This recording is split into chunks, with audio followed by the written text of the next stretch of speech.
Hello, magandang araw po sa inyo mga ka-hunters. Ito po yung pag-uusapan natin. Yan.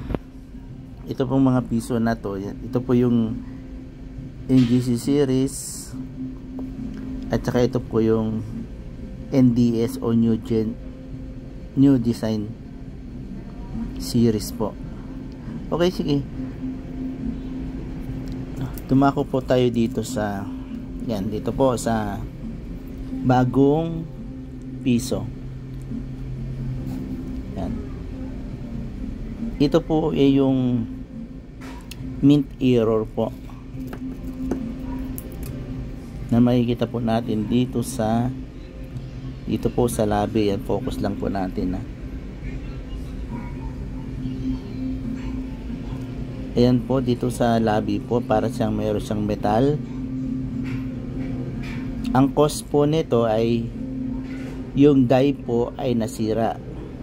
Yan, kaya po nagkaroon siya ng ganyan. Nabakal po, mint error. Okay,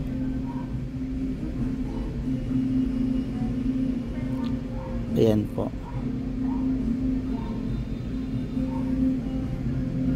Yan. Tapos ito naman po, tingnan nyo po itong 2011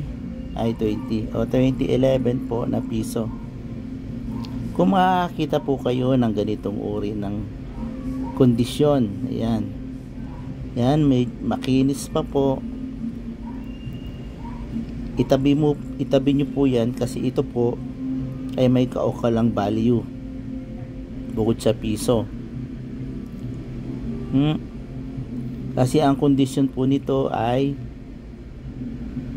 AU o almost uncirculated. Isipin nyo na lamang po, ito po ay nirelease pa noong 2011. So ilang taon na ang nakaraan simula ngayon, at napanatili po ang kondisyon ng bariyang ito. At saka ito pong likod po na to, itong reverse nya, tingnan nyo naman po, wala ka makikita ng mga pagkasira ng die. Malinis na malinis po.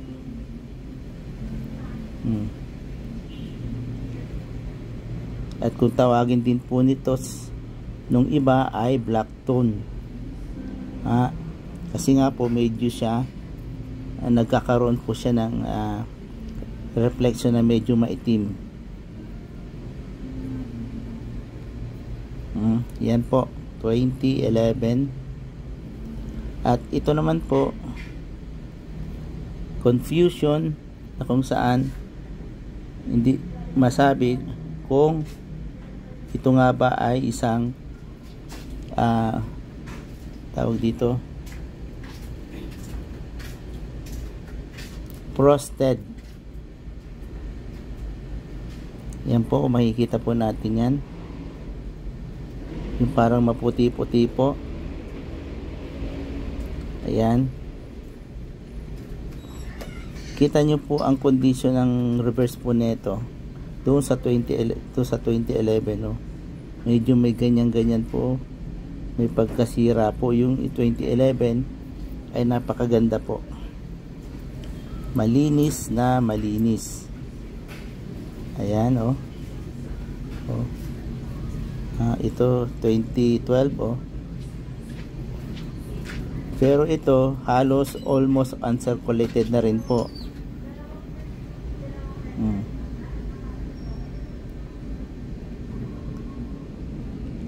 May luster pa po. Ayan,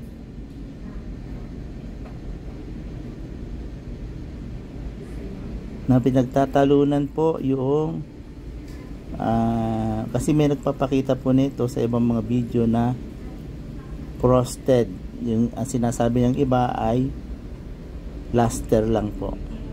Ayan, makakita po kayo niyan, mga ganyang condition po.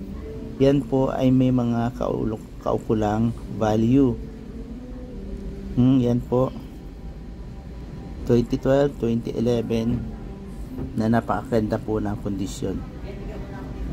Yan, marami pong salamat. Sana yan may natututunan po kayo sa ating mga tinatalakay. Maraming pong salamat mga ka-hunters.